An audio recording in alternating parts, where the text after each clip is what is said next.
안녕하세요, 모닉스입니다. 임장을 다니시다 보면 종종 시세보다 월세를 많이 부르는 부동산이 있습니다. 너무하네 하고 나와버리시지만 돈 벌 기회를 놓치는 경우도 있습니다. 사실은 너무 욕심을 내야 하는 매물인 경우도 있다는 겁니다. 제가 직접 4개의 호점을 오픈하는 동안 여러 매물을 봤겠죠. 그리고 간접적으로 20건 이상 오픈을 도와드리면서 봐온 매물들이 또 많겠죠. 근데 그 와중에 여긴 진짜 욕심 내야 된다, 이런 매물도 있더라고요. 제가 운영하는 숙소 중에 반지하가 있습니다. 방 2개에 화장실 2개인 숙소인데, 반지하임에도 불구하고 화장실이 2개라서 1.5층의 3룸인 숙소보다 훨씬 더 안정적이고 높은 매출이 나오고 있어요.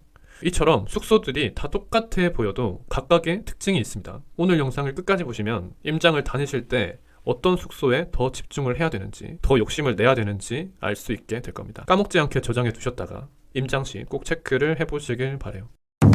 자, 첫 번째, 에어비앤비의 특성을 잘 갖추고 있는 숙소가 있습니다. 여행객들이 호텔이 아닌 에어비앤비를 선택하는 이유가 뭘까요? 3가지를 뽑을 수가 있습니다. 첫 번째는 로컬 경험이고, 두 번째는 개방감이고, 세 번째는 가격입니다. 여행객들은 이전보다 여행에서 다양한 경험을 느끼길 원하고 있어요. 쉽게 말해서 그 지역의 사람, 즉 내가 한국에 있는 동안은 한국 사람들처럼 살고 싶다는 거죠. 이런 욕구에서 나온 것이 에어비앤비 캐치프레이즈인 여행은 살아보는 거야 인 거죠. 방이 1개인 호텔보다는 구성이 다양해서 개방감을 느끼길 원하고, 주방, 주거 공간, 활동 공간이 있기를 원합니다.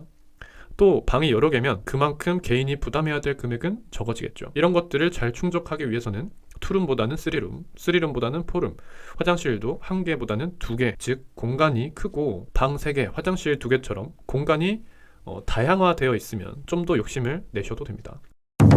자, 두 번째는 단독주택입니다. 단독주택은 우선 같은 건물에 다른 세대가 없기 때문에 타세대 동의를 받지 않아도 됩니다.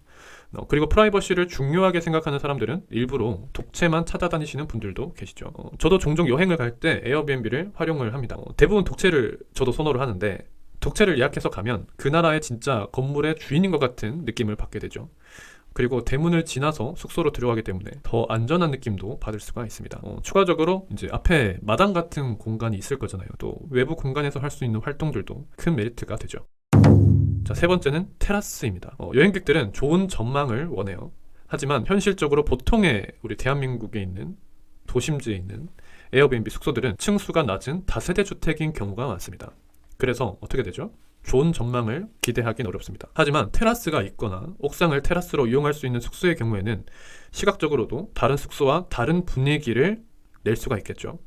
그리고 집 안에서만의 활동이 아닌 단독주택과 마찬가지로 외부 공간에서의 활동도 가능하게 되기 때문에 게스트들에게 큰 소구점으로 다가오게 됩니다.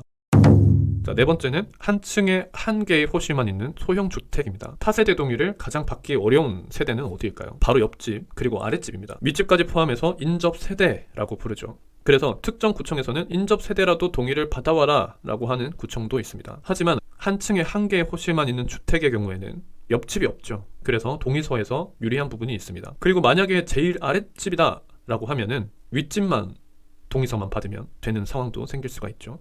변수가 생길 수 있는 환경은 최대한 소거를 할 수 있는 환경을 만들어가는 것도 성공에 더 가깝게 갈 수 있는 방법입니다. 이런 소형 주택들은 전체 세대 동의를 받아야 한다고 해도 세대수가 적은 경우가 많고, 추후에 내가 하나씩 늘려가면서 통임대를 하기도 수월하겠죠. 다섯 번째는 부동산 전속 매물입니다. 건물을 한 부동산이 전속으로 가지고 있는 매물이 있습니다. 이럴 경우에는 부동산 사장님의 입김이 강한 경우가 있죠. 그래서 얘기만 잘 되면 뒷일은 굉장히 수월하게 풀리는 경우가 있습니다. 해당 부동산 사장님이 모든 세입자를 맞췄다면 각 세대에 전화 한 통만 해줘도 크게 도움이 됩니다. 그리고 전속 매물인 경우에는 앞으로 그 건물 안에서 계속 숙소를 늘려가기에 굉장히 좋은 환경이겠죠. 자, 오늘은 욕심 내볼 만한 5가지 숙소에 대해서 알려드렸습니다. 이런 욕심 내볼 만한 숙소도 임장이 선행되지 않으면 만나볼 수가 없겠죠. 요즘 많은 사람들이 에어비앤비에 관심을 갖다 보니까 관심도에 비례해서 현재에 집중하지 못하게 방해하는 사람들이 또 많이 있는 것도 사실이죠. 그런 사람들은 본인처럼 다른 사람들도 아무것도 안 하길 바라고 있습니다. 오늘은 유명한 우화를 하나 들려드릴게요. 옛날에 아버지와 아들이 당나귀를 팔로 장에 가고 있었습니다. 아버지는 앞에서 당나귀 곱비를 잡고 아들은 그 뒤를 따라 걸었죠. 주막을 지날 때 장사꾼들이 수근거리는 소리가 들렸습니다. 야, 저기 멍청한 사람들 좀 봐라. 당나귀를 타고 가면 편할 텐데 그 말에 아버지는 아들을 당나귀 등에 태웠습니다. 얼마쯤 가다 보니까 정자에 노인들이 앉아 있었죠. 아유, 요즘 젊은 것들이란. 아버지는 힘들게 걷고 있는데 아들이란 놈은 편하게 앉아서 가네. 아버지는 그 말을 듣고 얼른 당나귀 귀에 올라탔고 아들을 걷게 했습니다. 또 얼마쯤 갔을 때였어요. 아기를 업은 아낙네들이 빨래터에 모여 있었습니다. 아유, 불쌍해라. 조그만 아이의 다리가 얼마나 아플까. 매정한 아비 같으니라고. 이 말을 듣고 아버지는 아들과 함께 당나귀를 타고 갔습니다. 얼마쯤 갔을까? 우물가에 모인 동네 아가씨들이 수다를 떨고 있었죠. 조그만 당나귀 위에 두 사람이나 타고 가잖아. 당나귀가 너무 불쌍해. 저렇게 가다간 얼마 안 가서 쓰러질 것 같아. 아버지는 몹시 난감했습니다. 한참을 고민하다가 결국 아들과 함께 당나귀를 짊어지고 가기로 했죠. 힘이 빠진 아버지와 아들은 다리를 건너다가 그만 당나귀를 강물에 빠뜨리고 말았습니다. 때때로는 주변에서 하는 말을 듣지 않고 내가 원하는 것을 쟁취하기 위해서 집중을 해야 할 때도 있습니다. 저도 처음에 부동산 투자를 할 때 아무에게도 말하지 않았었어요. 심지어 부모님한테도 말하지 않았었어요.